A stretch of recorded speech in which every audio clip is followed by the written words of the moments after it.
Hey everyone, my hero is my grandpa Harry Allen. My grandpa grew up in Farmville, North Carolina, and in 1950, during his 11th grade year, he was drafted into the Korea War. He arrived in North Korea in 1951, and he received 2 weeks of training throwing hand grenades and using various weapons.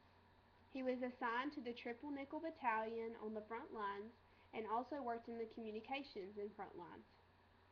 He moved every 2 weeks, and every time he moved, he had to dig foxholes and line them with sandbags, and that's where him and his friends slept. He said that he was very scared because he was scared that a shell would come in the middle of the night and kill him and his friends. He said that the conditions in Korea were very harsh during this time period, but mostly it was cold. He said which made it very hard to sleep at night because most of the time they slept with no roofs over their heads. He said also during this time that in Korea the water was very bad and they were not allowed to drink the water at all because they could die. He said that one time his friend actually drank some of the water and he got very sick and almost died from it.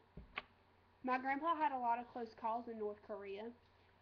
One time a shell came close to his truck and landed 1 foot away from his truck and started smoking. My grandpa and his friends jumped from the truck into a ditch, and he said it kept smoking for a few minutes, and then after that they realized that it was a dud.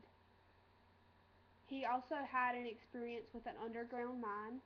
My grandpa one time was walking across the rice fields in North Korea, and he heard his friends yelling at him and pointing down. When my grandpa looked down, he discovered that he was standing on an underground mine, and the only thing that was saving him was the ice that had fell the night before. He said that if the ice would not have been there, then he would have died in North Korea. My grandpa said that there were a few times I could not have gone through what I did if the Lord had not helped me.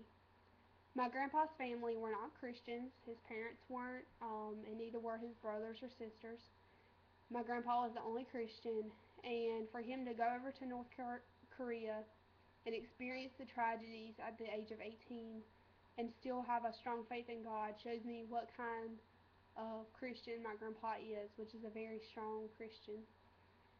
My grandpa was transferred out of North Korea in September 9th of 1952, and he received his discharge papers in Fort Jackson, South Carolina, and returned to Greenville, North Carolina a few days later.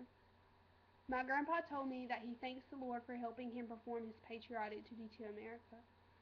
My grandpa is a hero not only to America, but to me.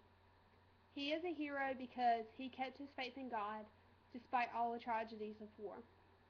I also want to thank my grandpa because I'm the only grandchild he has gone into in-depth stories about, and I'm actually the only person he has gone into in-depth stories about because he's never told his children or even my grandma about the stories of North Korea. And he decided to sit down with me when I was 10 years old and tell me these stories, and I'm so glad he did. He has shown me that no matter what happens to me, to put my trust in God and that God will help me through anything. This is why my grandpa is my hero.